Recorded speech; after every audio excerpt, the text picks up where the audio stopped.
This is the JBU Show featuring Austin from the Miller Talk Podcast, Allen, the American Sincerity. now your host, Cam Allen.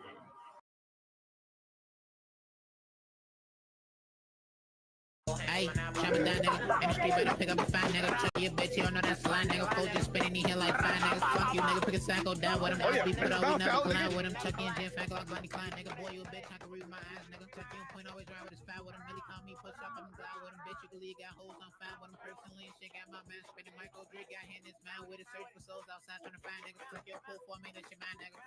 You switch anytime, nigga. My microphone's off. There we go. Tuck your pull for me, that's your mind, nigga. How can Rand BB, we glide, nigga. Fuck your bitch out the work, she lying, nigga. This music back off the earth, is beat me up. Same thing I'm doing. worse than the shooting. Suicide boy, you gon' die, nigga. Tell you a joke, never tell you a lie in peace. What you need? Hit from the back, tuck you making a scream. Soft as boy, break it down like weed. Talking all these names, and this dude's name is Steve. tough nines, that's when. Oh, right at the end.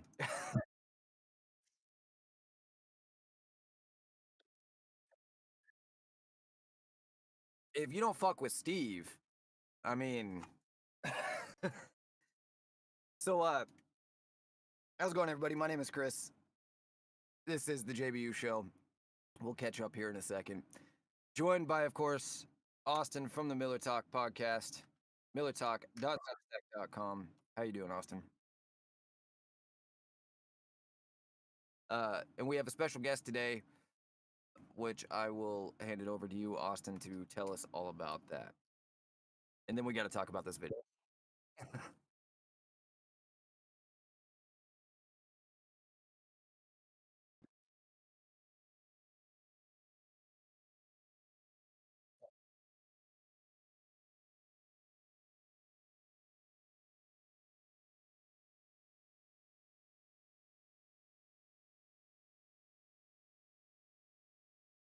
Controversial.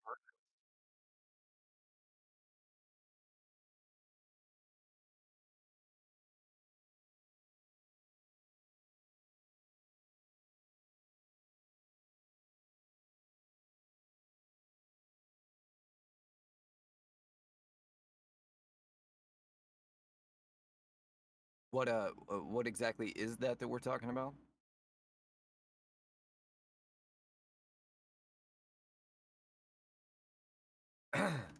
Absolutely. RG, how are you doing? You want to say hi to everybody? Hi everyone, I'm doing all right. So yeah, the topic it really is a concerning one and a tough one, and I think it is best if people look at it at a really, honest standpoint, really face the question rather than just trying to like dig their head in the sand, be like, we don't want to deal with this, it's too scary and all that kind of stuff. Like people should really understand the health of the country and when something should be done or if something should be done or if there are other smaller steps that could be taken to avoid civil war. Well, yeah, and I think too, what does that actually mean, or what does that actually look like? Because I think you're right. I think most people, they either avoid it entirely or they just are, grab the guns as if it's that simple. And it's not that simple. There's a lot more to it. But before we get to that, this video that I played on the intro here, is trending on X right now, which is why I chose it. And I just wanted to get your guys' reaction to it before we start the actual show. I'll let it play here silently. Do you think that so obviously there's a lot to make fun of here. There's no question about that. At the same time, everybody in this country has a Second Amendment right. Do you see a problem here? I guess is the question.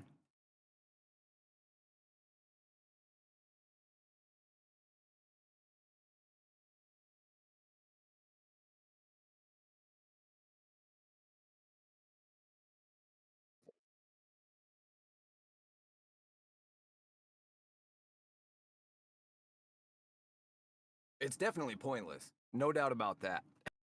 I mean, this guy, look at this. Let's, how many bullets here? I would say at least 15% of those are going into the air. Maybe 50% of them are going into the air. Same here.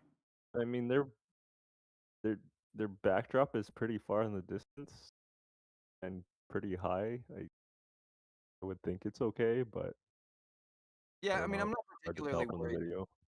They seem like they got a safe shooting direction where they can see a long ways and stuff. I'm not particularly worried that they're. Yeah,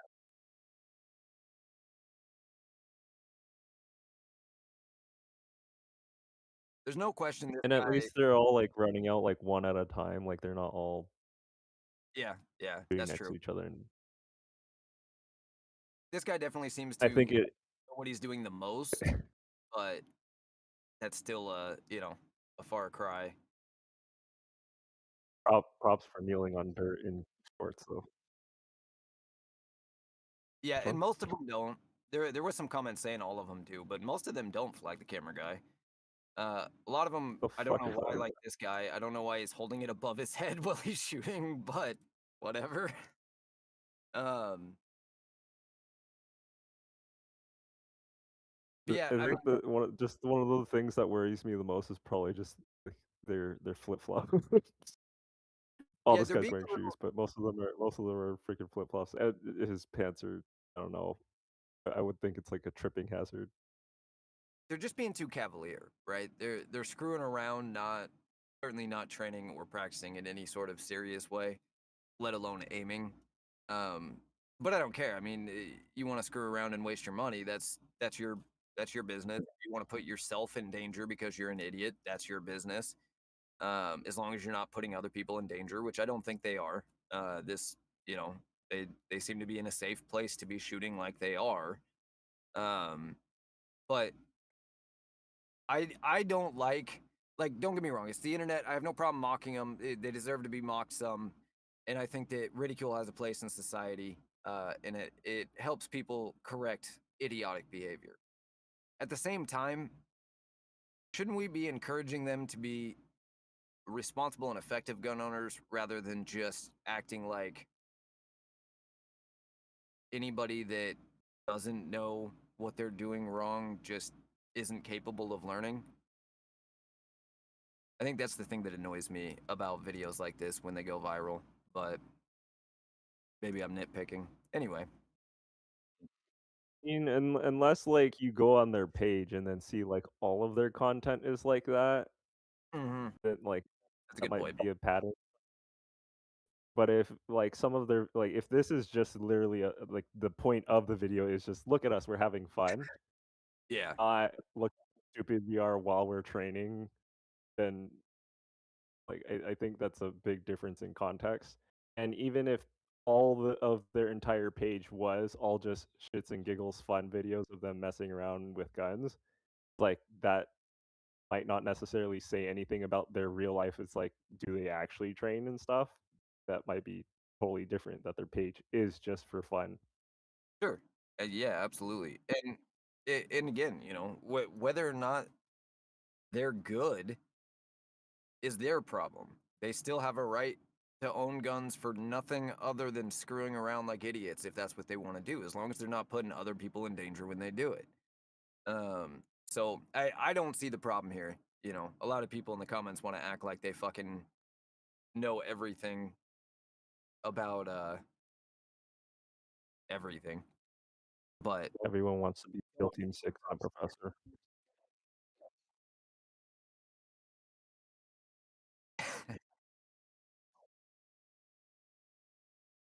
I shot more rounds myself last weekend than the entire US military over the last 60 days. So fuck off with your military experience.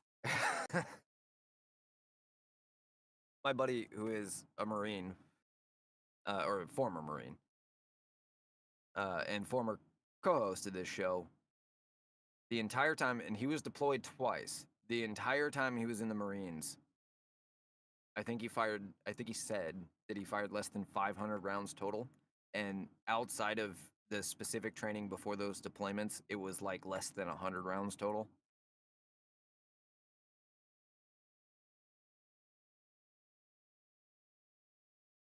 Anyway, on to the more important topic for the day. How do you want to start this conversation, Austin?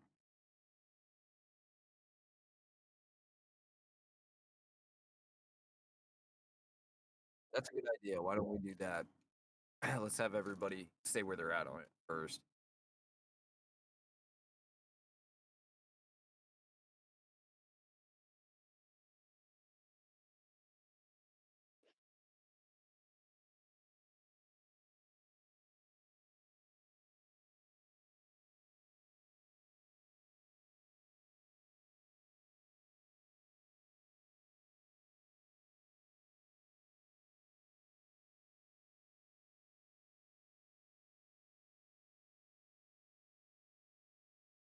Do you think how far down the road do you think, like, what would have to change to take us off that trajectory, and how far out do you think it is? Do you think it's something that is imminent, or maybe 10, 15 years down the road if things continue to get worse, sort of thing?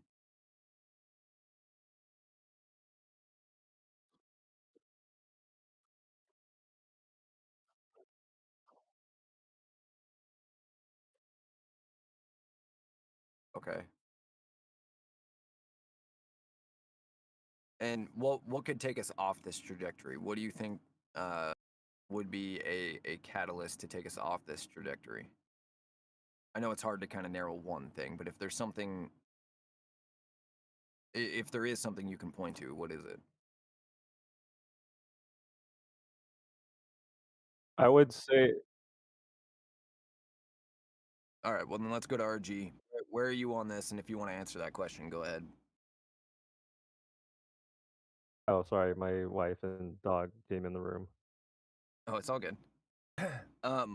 Where do you stand on whether or not we are headed for civil war? What is your overall take here, or position rather? It's been a while since I've been following any certain political stuff because I haven't feel like anything's like really gone viral or anything. Um, but since like the stuff with Charlie Kirk happened, and then like a bunch of the vigils and stuff were being uh destroyed and stuff like that, um, that's where I thought it was kind of like in a direction that was pretty bad.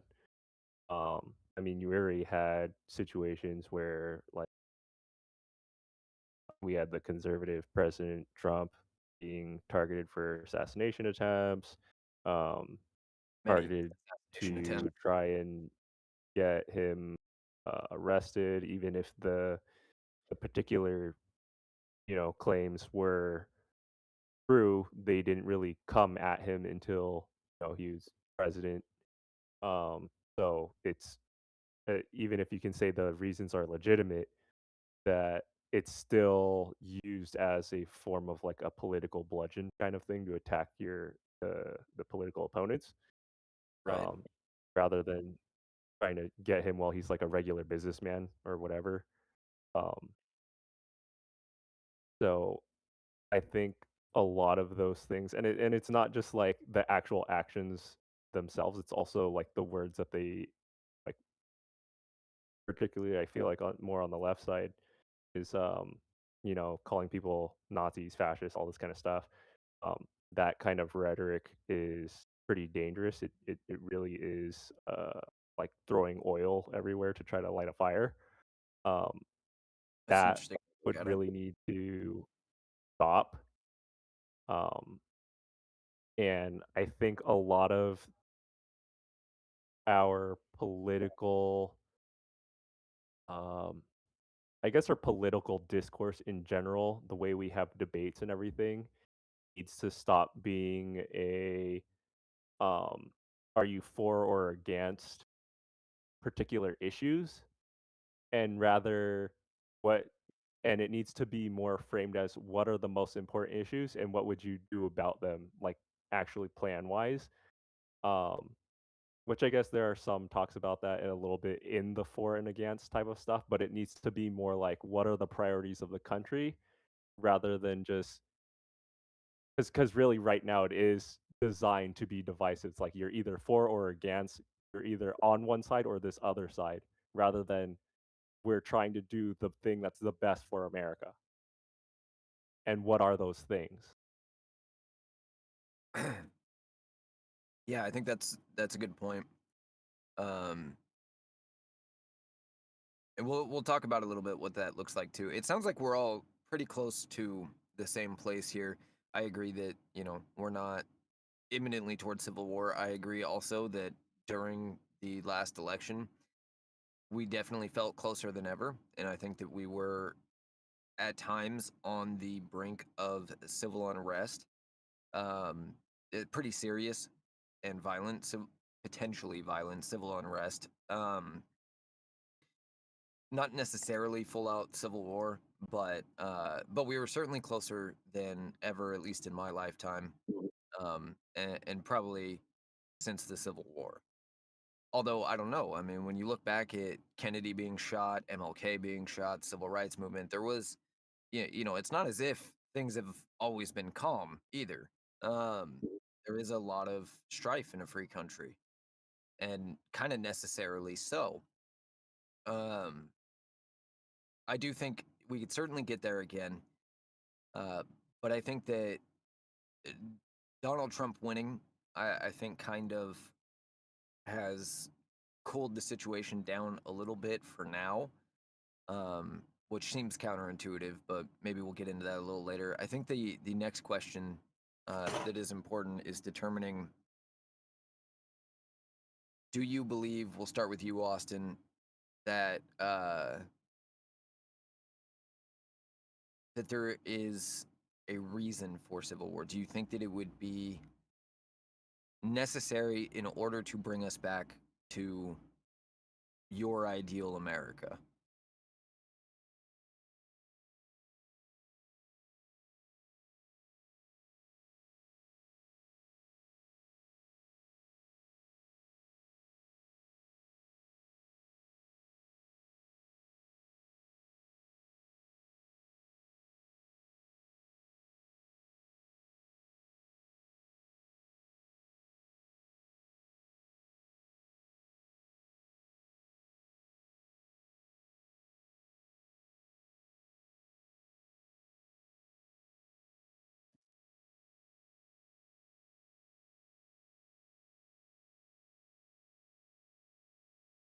Right.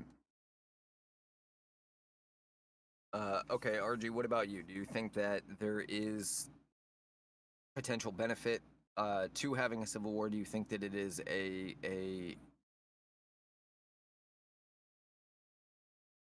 I don't know if useful is the right way to say it, but do you think that um, I guess, would you like to see one in order to correct what you see as the problems in the United States, or do you think that it's best avoided? Um, yeah, it,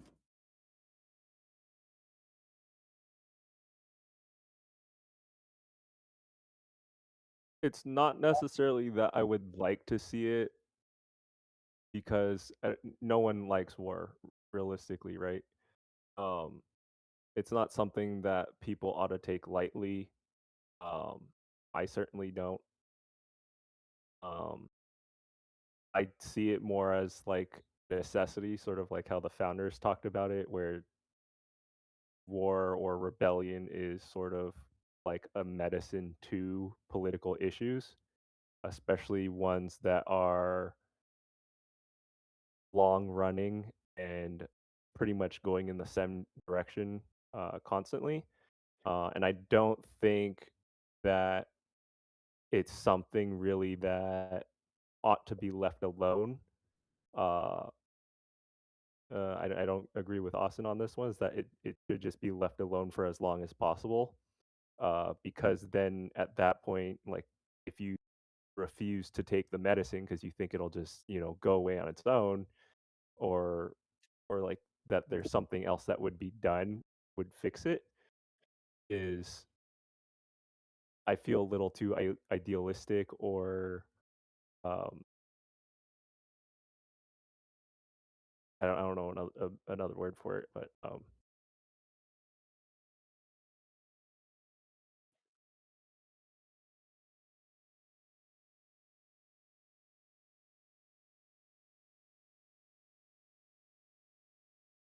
I wouldn't say doing nothing.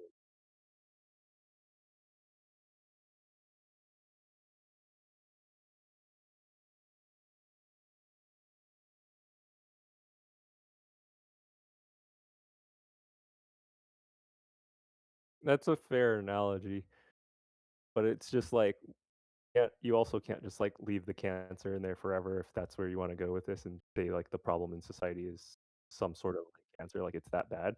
Um, which like I do think like it would be that bad, like it's just something that will get worse and it is spreading at least more than you would have seen in the last like decade and a half or 2 decades. Um, Sure. Well, I think that begs the question. Go ahead, Austin.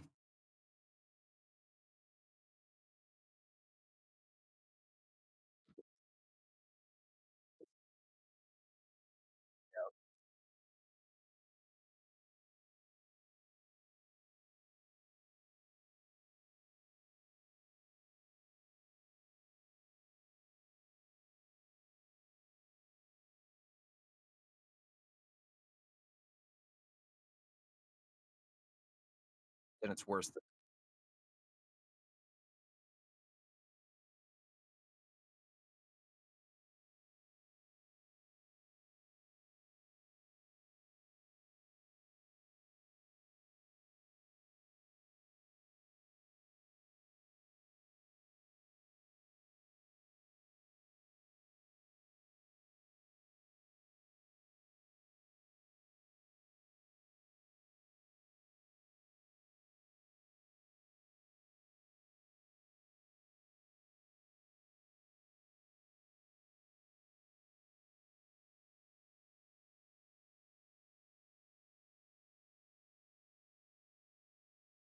Well, so I think that that begs the question, which I'm again going to pose to both of you. What is the delineation? What is the red line that makes civil war the only option left on the table?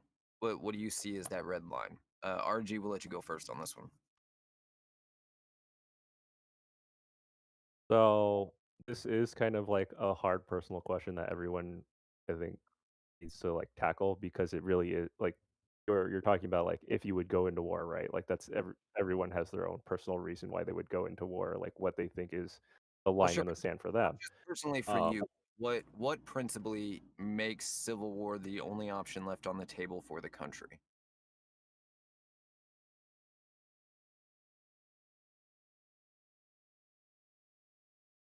it's essentially it's like when dialogue stops working, right? Like if you can't come to any kind of compromise and you are not allowed to like leave like the country or whatever it is, like the government, some entity is like, well, too bad, you're our citizen, you're our subject or whatever it is.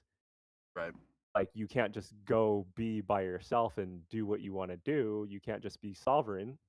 Then obviously then it's like and you talk and this is a hill you're going to die on, then it comes to violence. So basically, And at that it, point when you get like a big collective of people, then it is war. okay. So a good way to summarize that would be if you can't opt out anymore. Is that right? Or Sure, that's a I don't want to put yeah. words in your mouth. So okay. Because Austin, what do you think? if we try to look at Go ahead. so the example I try to bring up like time and time again is I because this is what we have for our history is looking at founders. What were their reasons for going to war with their own uh, the crown? Um, why did they do it? They listed a whole bunch of reasons. I think it was like 30 something reasons or 20 something reasons in the Declaration of Independence. And then they stated on top of that, it's just like, well, we petitioned these things, and then the king was like, no, like, and then insulted them, and then started doing more bad things to them because they like basically what they were asking or demanding wasn't getting met. Where And since they couldn't just be left alone across the ocean, then they went to war. okay, I think that's reasonable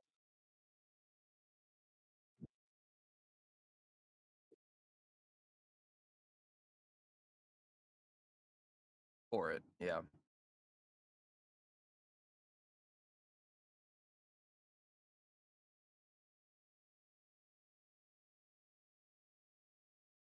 So what do you think what do you think the line was for them? What was the delineation, or what would your delineation be then?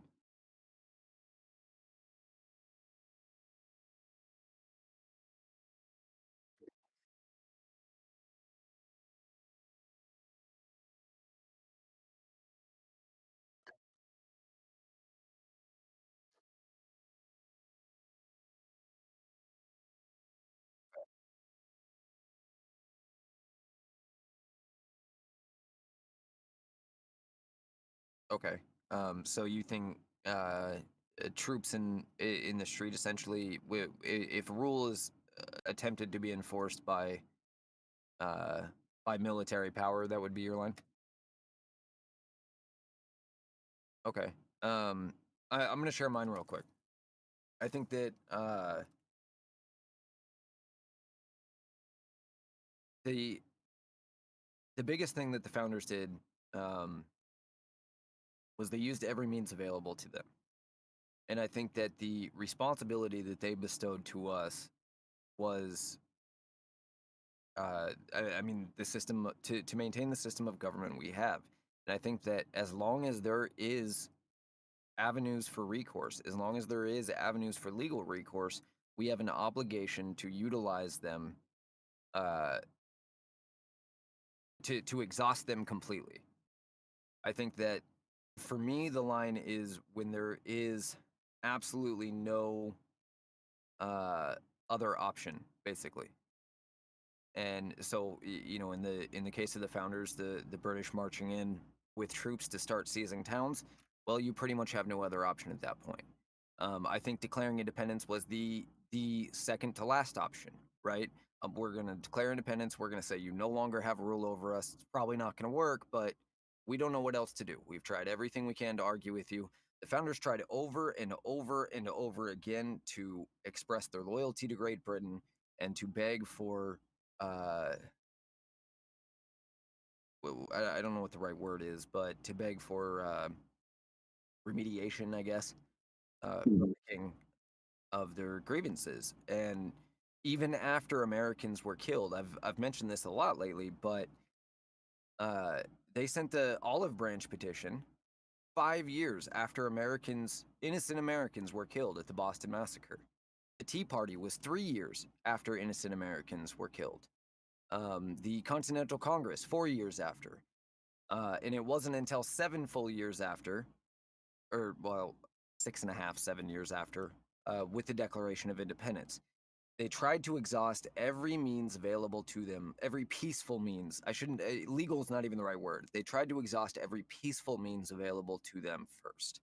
Um, and I think that we have an obligation to do the same, especially given we have a far more representative government than they do.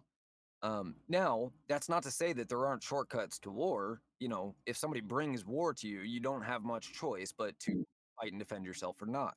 But as far as what we're aiming for, I think we need to be aiming for every peaceful means possible before before just flat out declaring independence and the government no longer has authority over us, which would then leave the only other option really being war. Um, and the reason I believe that is because I think that war should be avoided at all costs. And I think the founders believed and spoke about often that war should be avoided at all costs. They recognized that that cost is necessary sometimes and that there is no way to avoid it. But I think that in my understanding, the vast majority of them recognized that it was never where you wanted to end up because it's unpredictable. It's obviously terrible. And it's extremely, a lot of people point to the Tree of Liberty needs to be watered with the blood of tyrants. They tend to leave out that the actual quote is the Tree of Liberty needs to be watered with the blood of patriots and tyrants. Anti, yeah. A lot of suffering And that that's comes. why I mentioned that before, that a lot of people, even if they don't think about it, like that they understand the full context. I think on the like underneath, they do understand, like, oh, if there's civil war because of people want to fight for their liberties or whatever it is, that they know they either likely will or at least have the possibility that they will die too, right? That not just the tyrants are going to die, that all the patriots are going to be invincible in their holy crusade for their rights. Like, they know full well that they could die. That's why Yeah, they don't want to do that. absolutely. And I think that there are a lot of people that, there's certainly a lot of people that are willing to. And I think there's a lot of people that romanticize it too. But dying for no reason isn't noble. It, it might be brave, but it's not noble. Um, and so I think that the reason the problem with war is it usually leads to anarchy, and there is no guaranteeing the outcome, especially if it does lead to anarchy. Just because you have a civil war doesn't mean that the patriots are going to rise up at the end of it and take back control. Very easily, enemies could come in. If America were to have a civil war today, the most likely outcome is that China comes in and uh Tries to establishes pick up the pieces. dominance and tries to pick up the pieces. Correct. Or that several countries try to divvy up the pieces and establish their own little enclaves or whatever. The chances that the patriots are able to both hold off our enemies and deal with our problems domestically in anarchy is extremely, extremely unlikely. Um, and I think a lot of people overlook that fact. They think that it's as simple as being willing to fight, when really being willing to fight is the easiest part of it. Um, the and then also it's just a lot of people romanticize, what that sacrifice looks like.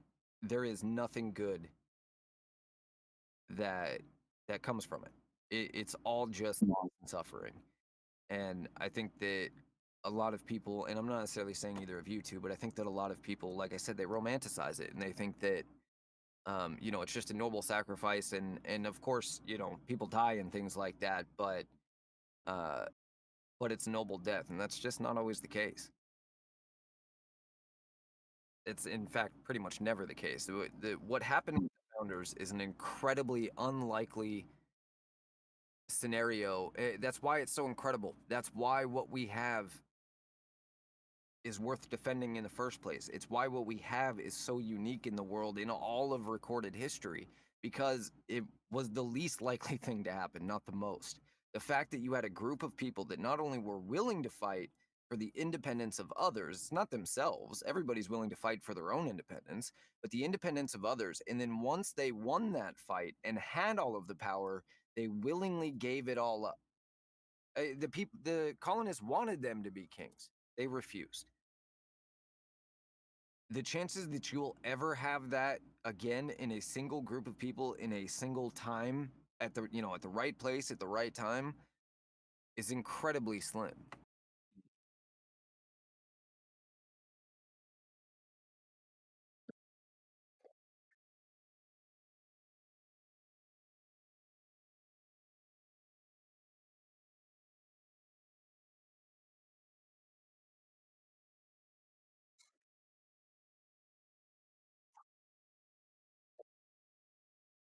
I think they're interfering.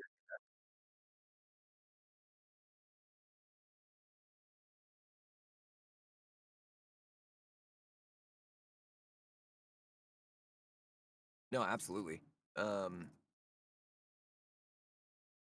RG, what are your thoughts?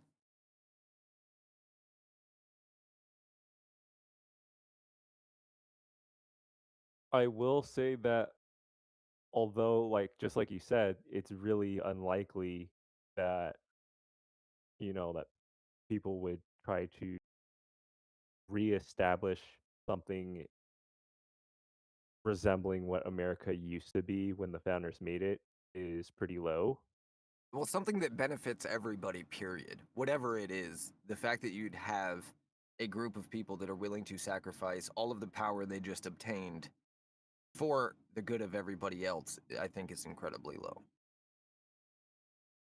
At least for the mass majority. I mean, Yes. people still remember women didn't have the right and whatever all the way back then. So, I mean, to say that it's, for everyone, or at least you could say that it's still like the benefit for them, even if they don't all have equal votes and whatever. Like they still had the idea that they wanted to make life better for them. Sure. Um,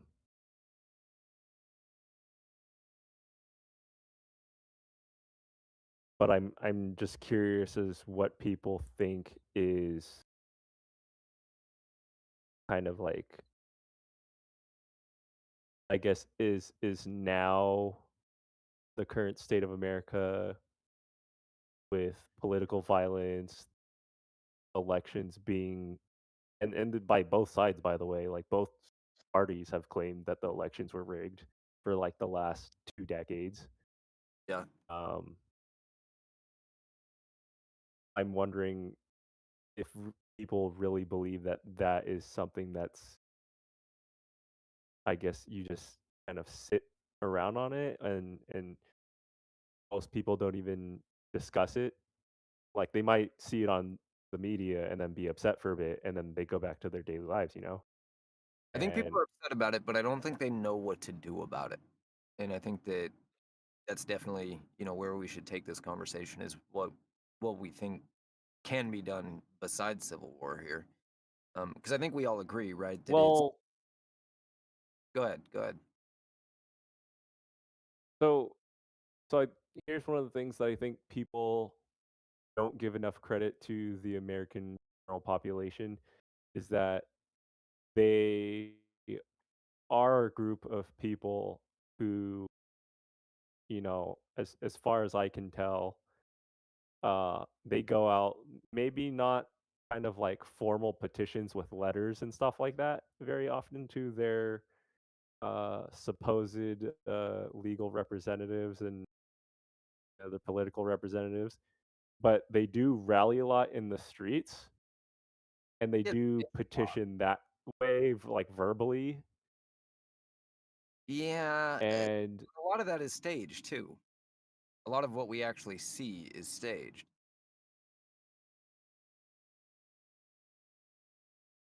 like you're just saying, like the government has bought a bunch of people to be No, no, no. actors, or Political parties.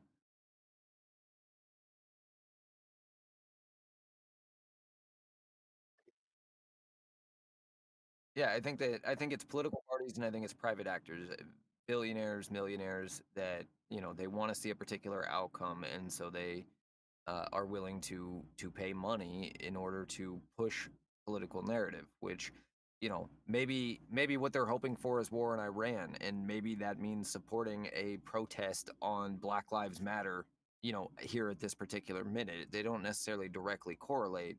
But I mean, we know, for example, all of the Black Lives Matter stuff, and I shouldn't say all. There is a certain percentage of natural uh, uh, adoption of some of those things, for lack of a better way to put it. But a lot of the BLM stuff, a lot of the just about every leftist protest for the last 20 years has been funded by huge amounts of money with fake protesters and uh, choreographed maneuvers, signs, slogans, all of it. It's been designed all the way back. Most people aren't aware of this, but all the way back to like Rosa Parks and stuff. Rosa Parks got on like 12 buses that day and sat at the front. And it wasn't until the last bus she got on that day that somebody finally made a fuss about it and they got the picture they were looking for. Nobody said a word the 11 other times that day that she got on the front of the bus and sat down. It was a staged political event. And that's what I mean by it's staged, is you have these interest groups out there for various purposes. And look, some of that is just legitimate political will by, a given group of Americans. But they go out and they stage these events to generate headlines and to generate conversation and all of that. That I think is different from actual participation in our government. And it's different because actual participation in the government is not just going out in the street and screaming at the top of your lungs. It's not just getting on Twitter and bitching about it. And I know, and just to be clear, I'm a hypocrite on all this. I do all of these things, right? Well, I haven't gone to a protest, but I bitch on Twitter all the time. What it Yeah, but that's actually not all you do, right? Like you're actually making plans. Thing you're doing with the militia project, like you're actually trying to organize something trying to, yeah. through I your talking, right? I It's just not always just did say I'm blowing trying to exclude smoke myself just from for the everything. sake of like talking. Right, right. I'm not trying to say that I'm perfect by any means or anything like that. That's all I mean. But I think that uh there is organizing with things like the militia project, but also it's participating in your PTA. It's participating in your city council and your calling your representatives and making sure that good candidates are actually running for these offices so there's good candidates to choose from. There is the part of the problem right now, whether elections are stolen or not, it doesn't even matter because all the candidates suck. And the candidates suck because we've turned it into a popularity contest where it's just the biggest ego that takes the position because we've made it to where candidates come to us instead of we go to candidates. Um, and so instead of us going, okay, you know, the best man I know, the most trustworthy and responsible man that I know is Bob. And so instead of going to Bob and or instead of, voting for Bob by writing him in or going to Bob and begging him to run against his will essentially, instead what we do is we sit around and wait for somebody that wants that power to come and introduce themselves to us. That's not how our system was ever supposed to work. That's a bastardization of our system, and it's the laziest way to go about it. We're sitting around waiting for somebody that wants the power to come to us and tell us who they are instead of us doing the work to find out who is actually worthy of holding that power and making those decisions. It, I've been to 2 PTA meetings, and other than the people that were paid, I was the only person that showed up. Um, with one exception of, I guess I've been to 3 because there is one exception, which is the first one I went to where there was other people, but it was only because they were mad about a certain thing, and then they never showed up again. There's no consistency. Um, Nobody participates. I don't know about you two, and I'm not going to ask you two directly because I'm not trying to put you on the spot, but how many Americans know the names of their neighbors? Just the people that directly live around them, in front, next to, whatever. Within a block, let's say, let alone help them out on a regular basis or talk to them on a regular basis or any of these things. It's all of these ways which we've become more selfish and withdrawn from our system that we've just kind of handed our system over to the most corrupt and the most power hungry people. And then we sit around and complain that they're doing all of these, terrible things with the power that they have. Well, we handed it to them. And most people are not willing to actually do the things that are available to them to fix it.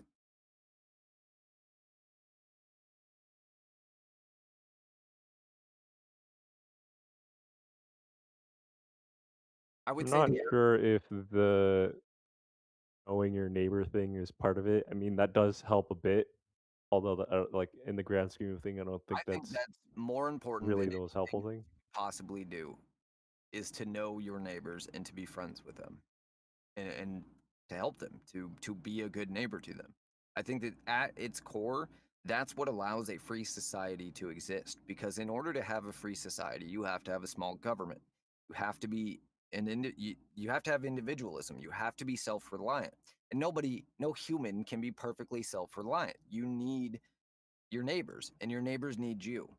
And so in order to rely less on government, we have to rely more on each other. We can't do that if we don't fucking know each other's names. You're scared of you're Fair scared enough. of the people you don't know, not of the people you do. Some of it though is not necessarily like people just don't want to, I guess, socialize with other people. Like there is, I guess, quite a lot of fear of socializing nowadays, with people getting more used to being online, like perpetually, chronically online. So that's one thing. But um, besides that, it's like society has gotten to kind of a point where more people are struggling to make ends meet. Like one job isn't enough for most of the time. Um, our economy's been going down, and like our middle class has shrunken a lot. So people are struggling. The amount of people with expendable time and income to think beyond just getting through the day has shrunken dramatically. And I don't think that is something that just like happened. Like that is something that the powers that be are pulling the money, the taxes, everything where it's all flowing, and they're doing stuff for whatever reasons that they have. And it is causing sort of issues, whether intentional or not, it is causing those things to happen. And the people at the bottom are not necessarily completely at fault for not being able to think about the direction of the country anymore, how it's going, what's best for them, getting to know their name, all that kind of stuff. So in that kind of scenario, it's just like, how do you fix that? So I agree that part of the problem is people don't know what to do. And there are many reasons why they don't know what to do, some of which you just explained. But at the same time, to me, it comes back to the extreme accountability thing where I get why we got here, and I agree with many of the things you just said, and as far as reasons why we got here. But at a certain point, we can either take responsibility and fix it, or we can throw up our hands and say everything is out of our control, and and therefore whatever happens happens. I don't believe that. I believe that if everybody listening to this does one thing in the next week and go and introduce themselves, to two of their neighbors, I think we, the three of us, will have done more to save this country than 99% of Americans. Because I think 99% of Americans, at best, put in a vote for president every 4 years that is at the most moderately educated.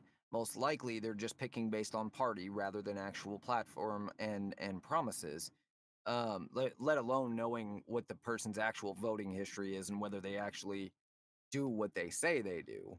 Um, and then they check out the rest of the time. I don't think they bother to vote in their local elections. I don't think they bother uh, to show up to any like local primaries or things like that. All of these things that lead to the actual election.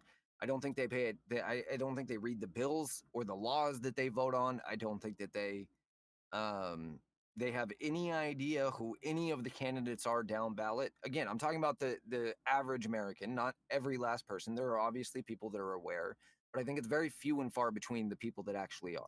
I think most people vote for president once every 4 years and then complain that nothing changes. The president is the least important. Don't get me wrong, important, but he is the least important person, or the least important office.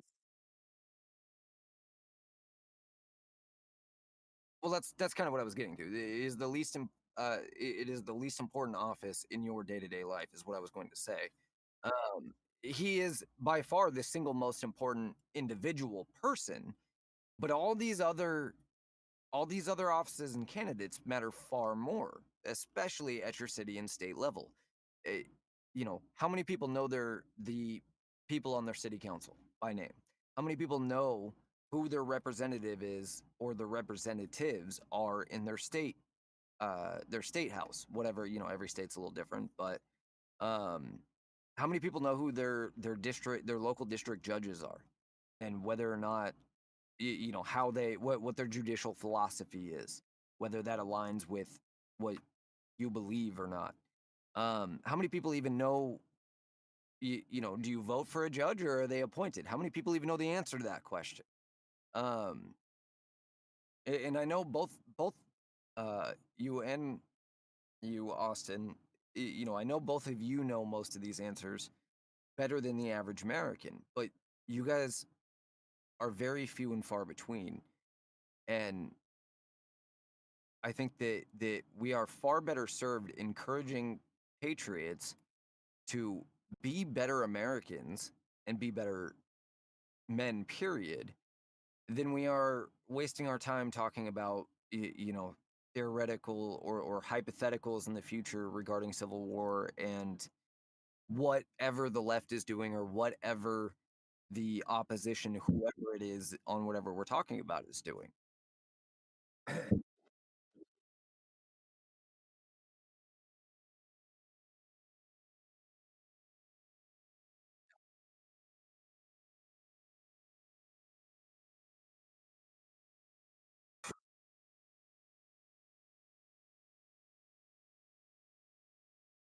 Well said.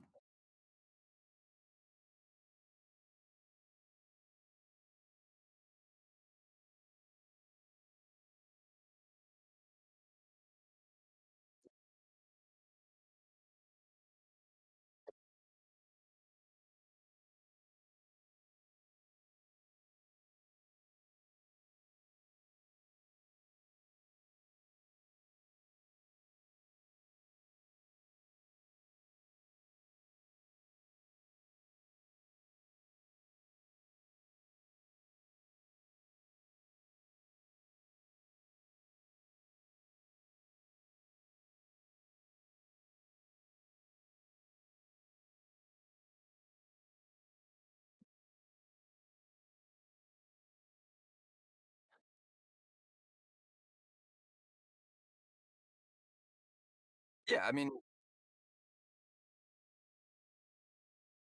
of course.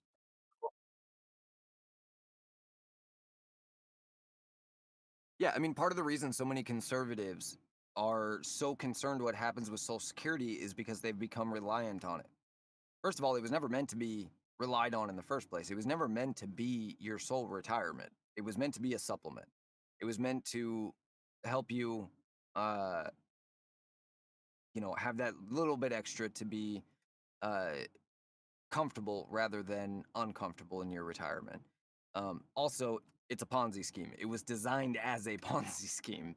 So it was a socialist program that was never going to work long term. The only reason it has this long is because it's worked out that we've had larger and larger generations. But now that we're at the first generation that isn't larger than the last, the inevitable conclusion is coming, which is it's going to collapse. But so many conservatives are unwilling to do what they know is right, which is get rid of it and find a solution to make that possible because they rely on it themselves, because they don't live the principles that they claim to believe. And I believe what you said is exactly right, which is it, the problem is in the individual, not in the government. And the first question is, do we even want government to fix whatever said problem is? And if the answer is no, which it almost always is, then that means you have to fix it. You being, Yeah, generic. I don't necessarily trust the government to begin with. At least not the Exactly. current one, anyways. Exactly.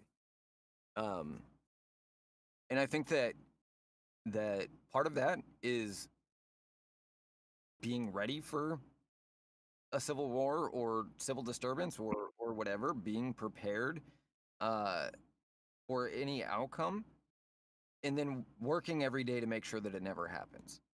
I think that the only way you can ensure that it doesn't happen is to be prepared for it. But I think that just sitting around and waiting for it to happen, well, in that case, you're just contributing to the problem as much as the enemy is, or as much as the opposition is. Because not necessarily, I don't think every Democrat voting person in this country is my enemy. I think they're the opposition, but I don't think they're my enemy. I think that fundamentally they believe in the same things I do. I just think they're entirely fucking misguided on how to get to them. And then there are obviously, like the DSA and stuff. I do think they're my enemy because they believe in the destruction of the United States of America. They fundamentally do not believe in the Constitution, which is the core set of principles that I believe in. But yeah, uh, I think Austin's spot on. It's the individual and uh, not the collective.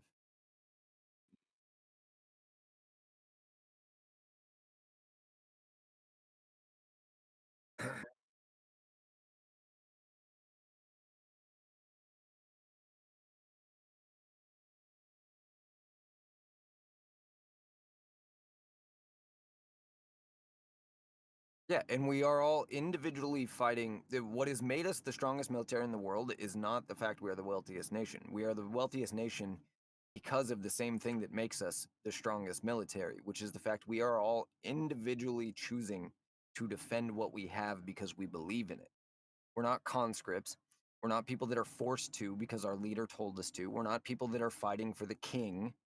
We are all individually fighting for ourselves and what we have.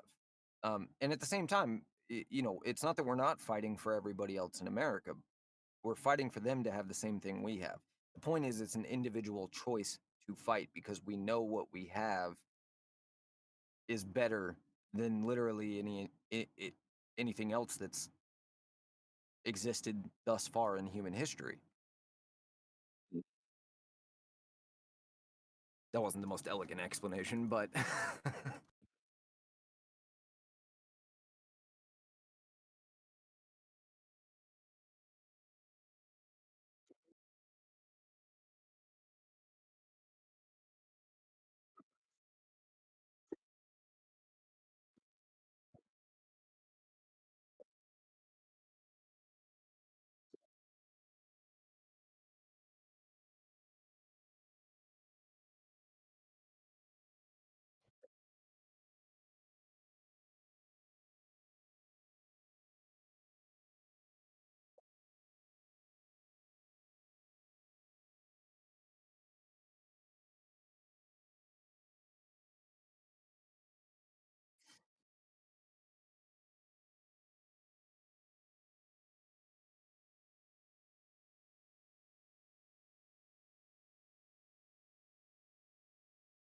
Mhm.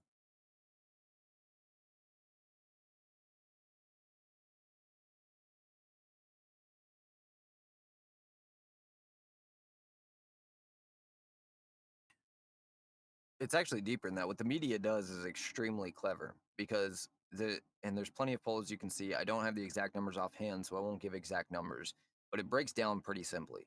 The majority of people read the headline. The next largest group read the headline and the first paragraph. Anybody that reads beyond the first paragraph, it's like 10% or something like that. Again, I don't have the exact number, but it is a very small group. 80 some percent or more read the headline and at most the first paragraph. And so they can tell you the whole truth. But if they put it down in paragraph 7 or 8, only guys like you, me, and RG are ever going to read it because we are the only ones that bother to read down that far. And that's what they've done for the last 10, 15, 20 years, which is make an extremely misleading headline, make an extremely misleading first paragraph, add in a little more detail in the second paragraph and a little more detail in the third. And then finally, once you get down towards the seventh or eighth paragraph, you start to get the actual truth that completely undoes everything that the first paragraph and the headline say. But 99% of people never get that far. But at the same time, is that the media's fault, or is that your fault as an individual for not reading it, for just taking the headline and assuming you've done your job? I have a hard.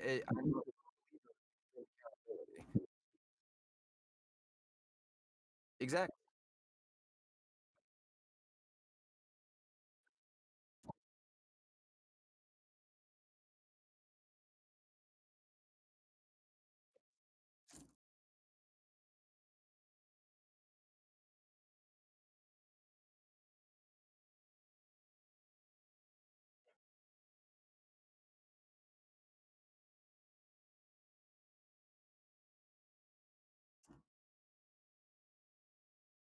Let's zoom in a little bit and look at a specific topic that's hot right now. Let's look at two individually. RG, how do you feel about flock cameras? Um, I don't like them. And particularly the idea of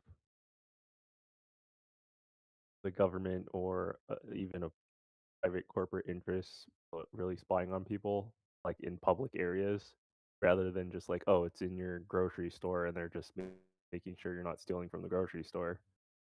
Like, I don't think that's okay. What makes it different in that sense, though, since just because the way you put that, the way they're spying on you, what makes it different from a regular camera in that sense?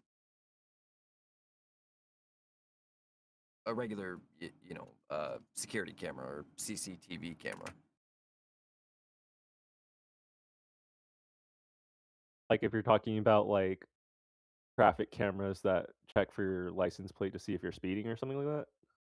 No, I'm just talking about a regular, just a regular old security camera that's just recording what's going on. Um, what makes a flock camera any different from, from that?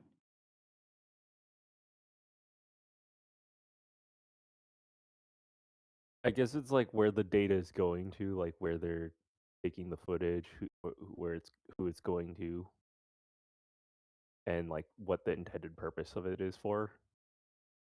Okay. So you kind of define it by the purpose. That makes sense. Do you believe that they're Like unconstitutional? I'm not against people just having cameras around. Like, apparently, Okay, I guess maybe a better question, rather than what's the difference, then a better question is: are you also opposed to the government having security cameras, say on a courthouse or whatever? no, again, that's just for like evidence of like what happens in court, and supposedly they're supposed to be like for public records as well. Like if you that's what happened in the court case, like give you Right. the record. But then, so could they have a flock camera on on the courthouse? Yeah, Even if like if you have it in like the well, court parking lot or whatever, so that it's like, oh, someone tries to mug you or kill you in the courthouse because they want to silence a witness or whatever that's leaving the courthouse, then yeah, have the camera there. okay. Um, Interesting. Do you believe that they are fundamentally unconstitutional? No, Okay. Um, well, that sets you apart from I think most people, most conservatives lately, at least on X, uh, regarding this conversation. Um, so for you, it's basically the purpose that it's being used for, uh, that determines its legitimacy.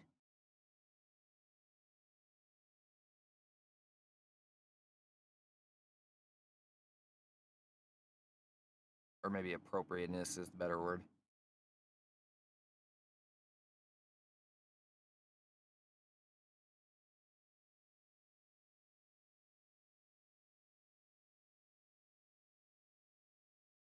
I don't know if we lost him or just didn't hear.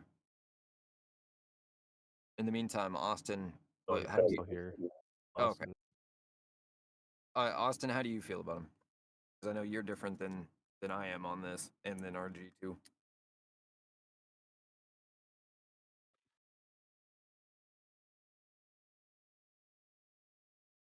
I love. I agree that it's overblown for sure. RG, the last question that I was going to ask you, it slipped my mind there for a second. Do you believe that people cutting them down? Do you think that that is a legitimate form of protest? Because that seems to be very popular on the left and the right now, is to just cut down the flock cameras because people disagree with them.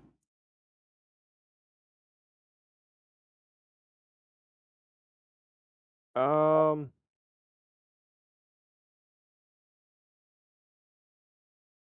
it's not a preferable method of protesting, but I would say sure it's a valid one Okay. because at like if there's going to be any kind of like public damage where we're talking about like, oh, the flock cameras are being put up US tax dollars or whatever it is. um if if they're going to if there's going to be any type of public property damage, as long as it's directly correlated to the thing that the people are upset with, and also like trying to say before, where hopefully it's the violence or destruction is the last resort, and people have already tried to petition to have these things taken down um, in a safe, peaceful way, like where they just get the engineer, unscrew it and whatever, and take them down, rather than like chopping it down when there's traffic and whatever running by. Uh, Hopefully that is done before that. But if people petition about it and then the city officials or whatever just like, no, we're going to leave it up there, even against what the people are saying, then then I think fair enough destruction of public property as a form of protest when they really don't like the thing is valid. Well, I think that in that hypothetical, I would probably add a few more caveats to it. But in that hypothetical, I don't necessarily disagree with you. But right now, what people are doing is cutting down flock cameras because they don't like them without attempting anything else first. They simply, I believe they're unconstitutional, therefore I can cut them down. And that I think is, I see that very much the same way I see the Civil War debate, and that's kind of the point of me bringing it up because I believe they're unconstitutional. I do believe flock cameras are fundamentally unconstitutional. I think they violate the Third Amendment. Austin doesn't agree with me on this, um, but I'll explain that in a second. But I know that my opinion of them does not justify, does not automatically make it true. We have a system of laws in this country, not of men. That is a quote from Hamilton. Is it Hamilton or John Adams? Whatever. It's a quote from a founder. Um, and I have to, it's incumbent on me to prove that they violate the Third Amendment, and then use the methods available to me, the legal methods available to me to have them taken down. Do I believe that cutting them down is justified if all options are, if all peaceful and legal means are exhausted first? Sure. But a lot of I'm sorry, people, how does the flock cameras violate the no soldier shall be quartered in your house amendment? I'm glad you asked. Let me explain. I love this.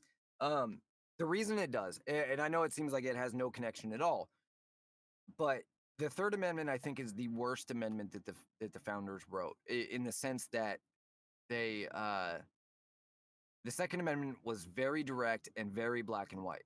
The Third Amendment was not, and they failed to see how what they were writing was not going to apply in a different context. I think the reason that the Third Amendment says, you can't be forced to quarter soldiers in your home is not because of the inconvenience of having to take care of soldiers. Any American would gladly house American troops if they were, defending the front lines here in America. Um, if Russia invaded tomorrow, Yeah, I that's would why they wrote without the consent. right. I would gladly house as many troops, even if it was against, even if it was forced on me, I would still, I would still gladly do it. And I think most Americans feel the same way. Americans are very generous people. The point of the amendment is because the king was putting troops in colonists' homes in order to spy on them. Uh, they were there to find crimes against them, and to collect information and to spy on them in case they do commit a crime, so that they can report the soldiers can report back to the king, and that they can arrest the person if they do find them committing a crime. And so, in that sense, flock cameras are much the same way, where they're collecting data on innocent Americans in the event that they commit a crime. It's capturing mass amounts of data on law-abiding citizens, either in the event that they commit a crime or in order to try and hopefully, capture the one person that is committing a crime on camera in whatever way that is. Um, and that's what I believe makes it unconstitutional and a violation of that amendment. The point of the amendment was to prevent government being able to spy on you. And there's lots of writings that kind of explain why they made the third amendment what it is. And while it's a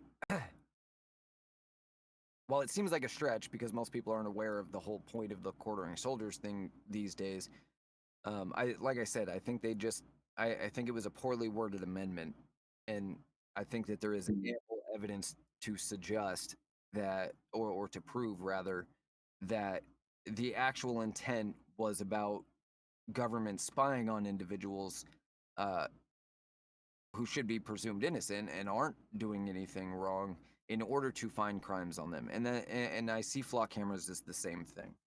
I also believe that it might violate the Fourth Amendment in some ways as well, but that's another conversation. But that's why I believe Okay, so you're arguing more on the spirit of the law rather than the wording of the law. particular case, yeah.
Right.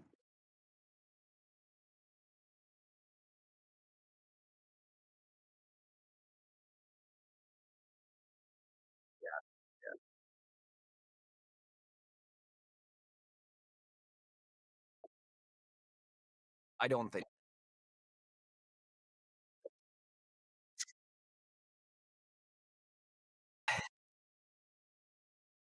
I don't think that they are a net positive, and I don't think that for a lot of reasons.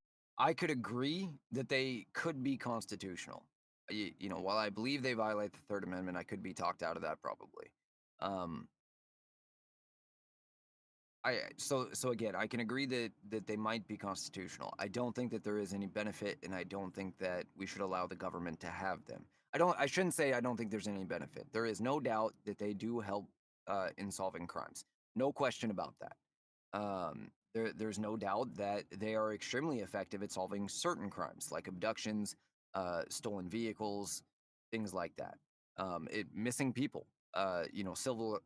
Silver alerts, which are for elderly people that get in their car and wander off, essentially, or maybe are walking and wander off, things like that. But I think the potential for misuse is too high. I think that the permanent or at least long-term storage of data is a problem. Personally, what I think the best solution is to just not allow government to have them. If individual private communities want to decide we want flock cameras in our community because they're extremely effective at preventing auto thefts and break-ins and things like that, because they track who comes in and out of our neighborhood. I think that that's perfectly okay. And I think that if a private individual says, I want a lock doorbell camera instead of a ring doorbell camera or whatever, I think that you have a right to do that, as long as it's aimed at a public area and not into your neighbor's house or whatever. Obviously, the same rules would apply as with a regular camera. But the reason I like that better is it puts an individual and therefore a warrant between the government and the data. I don't like the government having the unlimited access to the data that is just being stored 24/7. I think that the potential for abuse is too high to find it useful. Okay, so hold on. They don't have cell phones. Google has cell phones.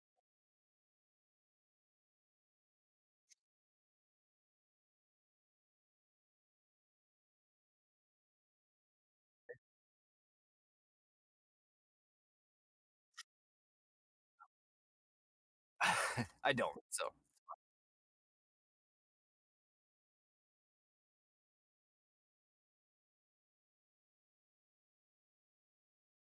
right, they have, right, they're- right. But part of that is because we allow it.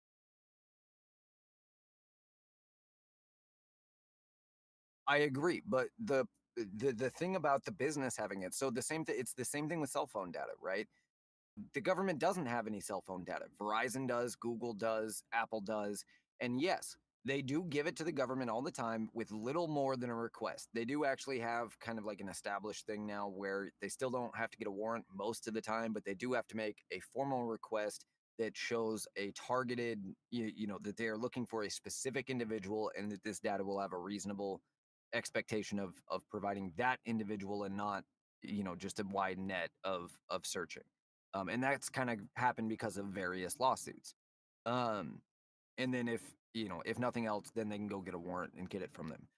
In a perfect world, I believe that they would have to get a warrant every time because I believe that's what the Constitution demands. Um, but that's partially because we've let them, and we've let them because we continue to buy Ring doorbell cameras, we continue to buy Google phones and Android phones and Verizon phones, and we don't demand that they stop turning over this data without a warrant. If everybody that had a Verizon account stopped paying their bill tomorrow until Verizon stopped giving data over without a warrant, they would stop. They're a business. So I think that part of the problem is, again, it comes back to the individual just accepting it instead of demanding more from the companies that they give money to. And that's a huge part of the problem, I think, on the larger scale. If we're zooming out from cameras and just look at problems with corporations, and we've talked about this before in our society, and the damage that they have caused to the Constitution and to our system of government, a lot of it is because of our unwillingness to hold them accountable. How many people are still wearing Nikes on their feet that completely oppose, all of the BLM stuff that Nike has done, all of the DEI stuff that Nike has done? And I'm not just picking on Nike specifically, right? There's many companies. I try very hard not to buy. I won't buy. I try very hard not to buy any more Procter and Gamble stuff, which is a lot of things, by the way. Turns out they own damn near everything that's in your house. Regardless, I try really hard not to buy McDonald's anymore. Various things, because of things that these companies have done. A lot of people did that with Bud Light, for example. And honestly, Bud Light's transgression was pretty minor compared to some of the things that these other companies have done. And that lasted what? A year? 2 years? How many of those people are still avoiding Bud Light? Probably a very small percentage. I don't know, obviously, but I imagine it's not very many. Some might have permanently made a switch to something else, but they're not necessarily not switching back on principle still. They just have gotten used to whatever else. But the point is, if we're not holding them to account because we're not holding ourselves to account, we don't have a lot of room to complain. The reason I think a private individual in between is better is because I think that's what the Constitution demands. Or that is at least in line with the spirit of what the founding fathers wanted, more so than just giving it directly to the government. It's not perfect by any means, but I think it is. I think it is better.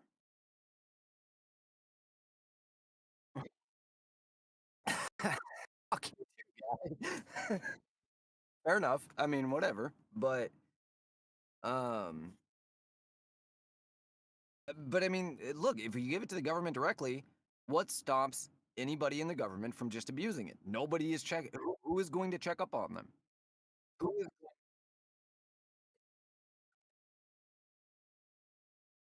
That's not what I'm saying. I'm saying we have an opportunity for a check and balance here. Why would we not take it? It very, it very.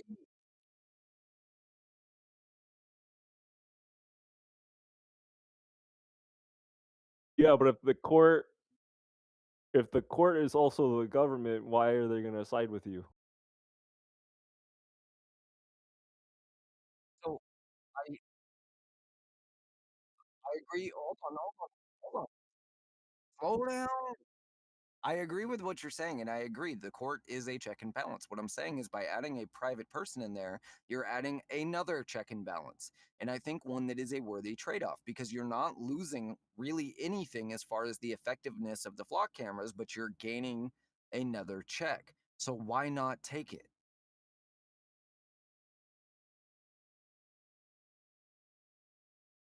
What do you mean you haven't seen it reasonably work? There are many private access.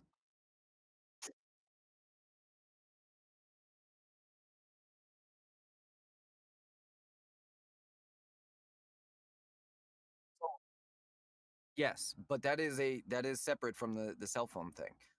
At the same time, Apple refused to turn over uh, their encryption to the government when the government wanted in without a warrant, even with a warrant, actually. Um, there are examples of both. And while I don't like that I've willingly given a lot more information than I would like to think I would have chosen to had I actually understood from the beginning, because really what happened was a lot of us had no idea we were giving up this information for a long time. And then by the time we understood and found out how much information we're actually giving up, we had already given up so much that we just went, well, what the fuck am I going to do about it now? Which I'm not saying is a good thing, but that's just kind of how it happened. Uh, but while I don't like that I've given up all that information, I do feel much more comfortable that it's in Google's hands than the government because Google inherently has no power. They only have uh well, they really, I mean, they can't come arrest me. They could, I guess, form a military if they wanted to, but they're not. So I'm not particularly worried about it at the moment. And while I know they'll give the information to the government if they have reason to believe that I've committed a crime or something, that's not my concern. My concern is them giving it to a corrupt government that is going to create a crime. And as far as right now, they are a better check on the system than just giving it to the government without any oversight or with only the court as oversight. I prefer that oversight to be up front. To go back to the court thing too, the other reason, yes, in the event that if the government has access to the flock cameras directly, in the event that they misuse it, I can go to the court for redress. By putting it in private hands first, you are putting the onus on the government to go and get permission from the court to access the information instead of me having to go after the fact, after my rights have been violated, if I even have the opportunity, because I could be sitting in jail unjustly. I'm putting that onus on the government up front instead of on me on the back end or on Americans on the back end.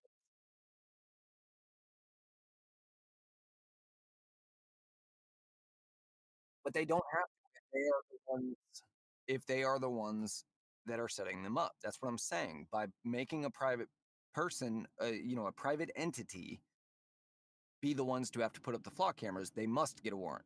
If they just put up the flock cameras, they don't have to get a warrant because it's their information. That's the problem.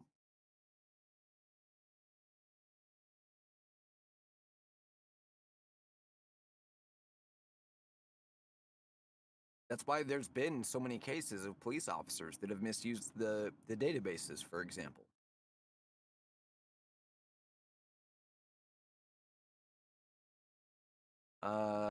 We might have a mass shooting here in Seattle. Hold on, let me verify real quick before I.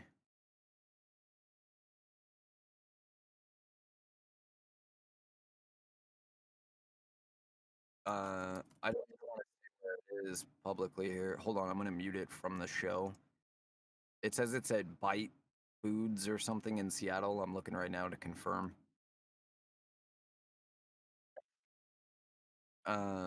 Let's see.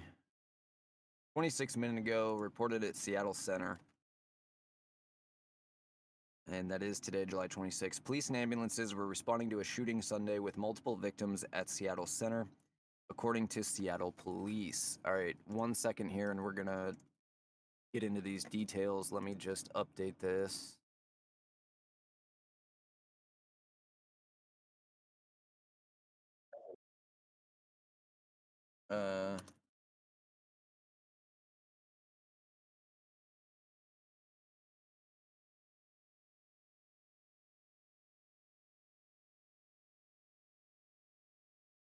Yeah, we're going to cover these details here. Just 1 second.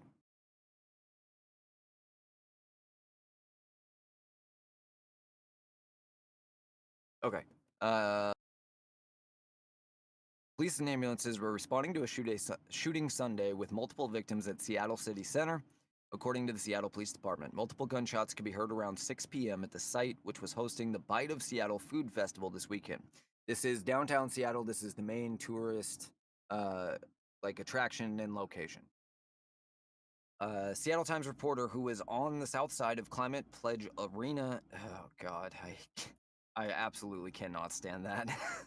Heard several loud pops around 6 p.m. and then what sounded like very rapid gunfire. Seattle Police Department spokesperson reached by phone said he was on his way to the incident and had no further information.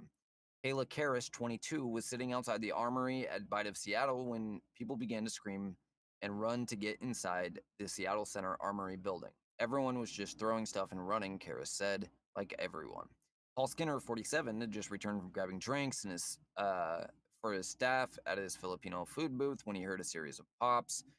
Okay, I don't need a bunch of people just telling me that they heard gunshots. What are the details?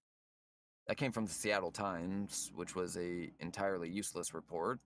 Seattle first responders actively at the scene of a mass shooting at Bite of Seattle Food Festival at Seattle Center, where multiple people have been seriously injured. Rapid gunfire erupted around 6 p.m. PD Pacific time, causing large crowds to flee the festival grounds in panic. Law enforcement officers and emergency personnel are working to secure the area and gather information. Crucial safety and incident details are avoid the area. Members of the public strongly urged to stay completely clear of Seattle Center and the surrounding areas to allow police and ambulances unobstructed. Emerging situation, this is developing active threat scenario. Official details regarding the shooter's identity, physical description, or current custody status have not yet been fully released by SPD. Following official directives, if you are still in the immediate vicinity, follow all orders from emergency personnel, shelter in a safe location, or leave the area immediately if it is safe. I'm like 2,000 subscribers away. That is literally one viral video. Let's see. 200K. I'll get that. This is literally as of just a few minutes ago, so shooting. Oh shit. Does not look like there's shit right here. much more than multiple people shot. I've got a video Get down, here. get I'm down, not get sure down. if there's anything actually to it though, Yeah, just get down. Oh, it's right there. or if it's just some generic footage. Get the register and come. Yeah, get the register and the tips. I want to get back to that breaking news that we brought you just a short time ago. We know multiple people are injured after a shooting at the Seattle Center. We are now getting some video from the scene. The shooting happened at 5th and Harrison, just as the center was hosting the Bite of Seattle. I know over the last 3 days they were expecting well over 300,000 people. You see police armed here. You see the command center arriving on scene. This is the backside of the of Mopop. Which also leads to the Seattle Center. So you see police are setting up there. You see that they have the caution tape set up as well. So a heavy police presence. Again, this is right here at the Seattle Center. We're working to find out more about how many people could possibly be injured. There's a lot of unconfirmed information out there, so we want to wait till we find out for sure what we know. But of course, Seattle police saying that there are multiple people that have been injured. Our understanding is that folks that were there at the Bite of Seattle have been evacuated from the area. We have 2 crews working the scene. We will get to them and bring you more information. We're talking to witnesses right now to find out more about how this happened. But again, we believe this happened around 6 o'clock. Multiple shots fired at the Seattle Center, confirmed by Seattle police. They are responding. What types of injuries they are dealing with and responding to, we don't know. And at possibly any shooters, we do not know that at this point as well. But we are working to effort all that information for you. Keep it right here. We'll bring you any new information as it comes in too. All right. So far, not a lot of information on what's going on.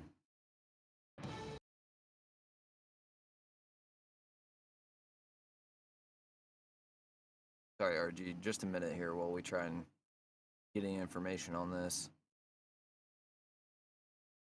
Investigation shooting. So, just for some details for anybody not from this area, like I said, it's kind of the dead center of the touristy area of downtown Seattle. It is where the vast majority of everything happens.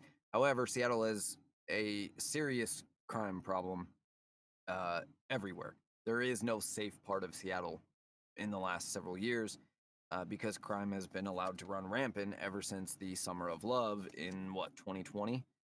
I mean, it's to the point where they report now that crime is down, but that's because people just don't report most crimes anymore because it's not worth it. So it's entirely possible that this is just a gang shooting that took place in a very public area rather than an actual targeted mass shooting. I don't know. We'll find out as more information kind of becomes available, but apparently it took place at the cross street of Sue Bird and Thomas Street just after 6, which was about an hour ago here on the West Coast, depending on exactly when after 6 it was, but looks like we might have a video here. At Seattle Center. I don't know. It looked like an actual video of the shooting was in this, but I'm not sure. I have an interview with a worker that we spoke with. If we go ahead and go there, who describes the moments that things started happening here. Take a listen. We just heard what at first sounded like firecrackers, but it's just every time too crowded. Why did they say for that kind every of thing. time? So then when the crowd started moving quickly in herds, you knew something was happening. And so back here, just north of the museum here, the center, just north of the Space Needle itself. If you look over to my right, that's where the Taste of Seattle is. You can see it is totally shut down. This yearly event will be running for at least 2 more hours here. As we now see investigators conducting interviews. We see a investigator here with an ATF patch walking into the scene as they try to get a handle of what exactly happened here. All police confirming at this point is that there was a report of a shooting, a response for a shooting, and that there are several victims. Madeline? Sebastian, to be able to hear from people right there, it is so powerful to hear them describe this scene in the moments that this went down. One that really stuck out to me, one of the ways that that man described it, was pure chaos. He even said that he saw people helping multiple victims, people giving CPR to the victims after this. Again, we are still waiting to find out the extent of these injuries, but you could still hear sirens in that live interview that Sebastian did, sirens still heading that way. And right now we actually have hospital pictures. This is a photo taken outside of Harborview Medical Center. And you can see that this is an active scene there as well. There's a Seattle police vehicle.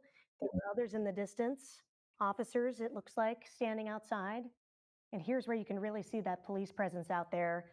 Once again, I said this earlier, but we know for sure that it's confirmed. Harborview Medical Center has said they're expecting victims from the shooting to arrive there if they're not there already. And what we are really looking to confirm right now is the extent of the injuries, the number of people shot. Those are the main details that we need to get confirmed before we can give you that information.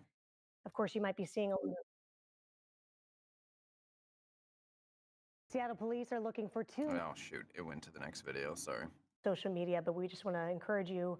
We are working to get the accurate information, and we'll be sure to bring that to you as soon as possible. We've got a lot of elements working in the background here. We have two crews heading out to the scene, one at the scene of the shooting where that took place at Seattle Center, Sebastian Robertson, who you just heard from, and then Sharon Yu, we have her on the way or she's at the hospital right now, taking that picture that you just saw. And we are anticipating hearing from a spokesperson from Harborview as soon as possible. And right now, here on your screen here, we're seeing a look at the FBI getting involved in this investigation. Somebody with an FBI jacket just walked off the screen, and we've seen investigators entering and leaving this scene as they're working to piece together exactly what took place here. We haven't had any confirmation. We talked a lot about the victims, but I also want to mention we haven't had any confirmed details about suspects or a suspect. We're not sure how many shooters were involved in this, whether it was one or multiple, whether anyone's in custody. Those are the details we're still working to confirm. Seattle police has only been able to confirm that multiple people were shot.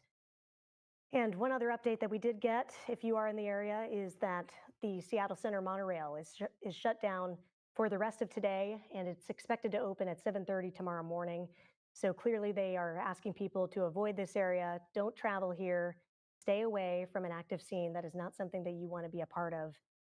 And especially just for all those people that were out there, thousands, enjoying this Bite of Seattle event as well as other events, just enjoying the weather out there.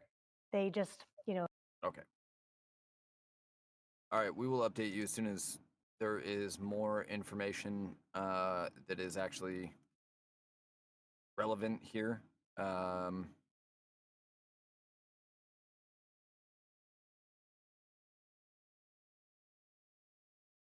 me see if the Seattle PD has posted anything on X yet.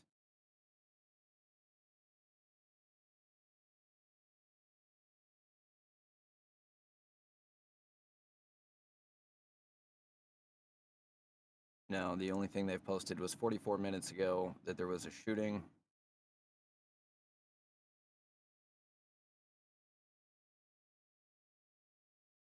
My guess is that this probably is gang related. And the reason I believe that, this is supposedly a video right here of the alleged shooter being arrested. I have no way to confirm this being true or not. This is just on X, so take it, with a grain of salt. But this is apparently the shooter in Seattle being arrested. My guess is it's a gang thing because usually you don't have mass shooters targeting somewhere where armed police and... What's this dude talking about? But that is allegedly the suspect right there. If that's about as good as we get as a video of it, but that would certainly indicate, without proving, if this video is in fact true, that it was probably gang related. And seems most likely because, like I said, crime is just out of control in Seattle, and usually mass shooters don't tend to target anything except gun-free zones. I mean, that's really what it comes down to. And this would not have been a gun-free zone.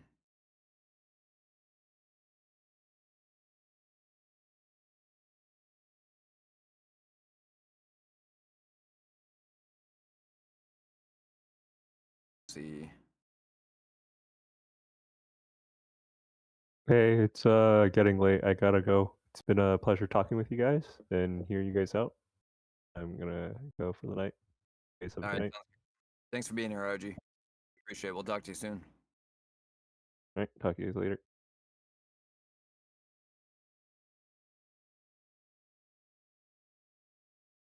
Sorry we had to interrupt the conversation there for that breaking news from Seattle, but we usually like to go to that if possible when it happens. Have you found anything else? Any other information?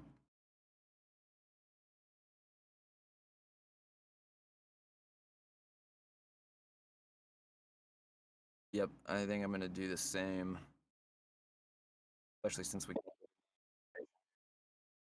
Yeah, because I'm not getting any further information.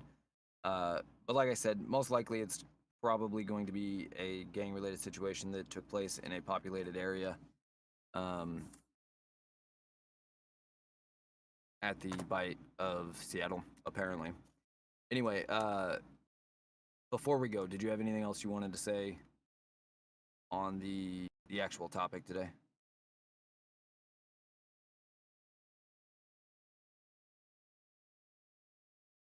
All right. In that case, where can they find you?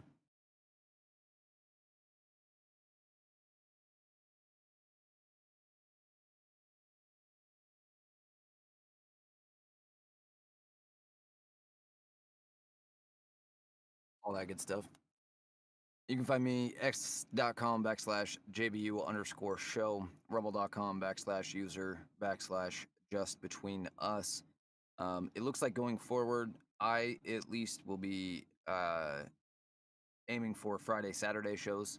And then Austin and I will still have to get together and discuss what that looks like for both of us going forward. But that looks like where at least I will be going live.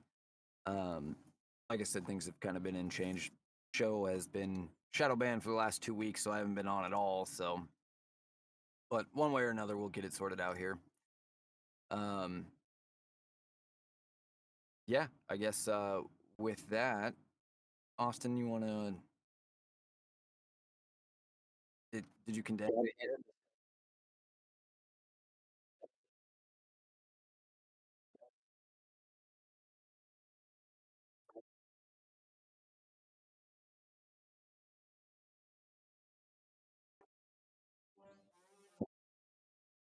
There it is. With that, my name is Chris. This has been the JBU and Miller Talk podcast. Bye, bye, bye, bye, bye, bye, bye. Wait, I want to be a little bit louder. Yeah. This is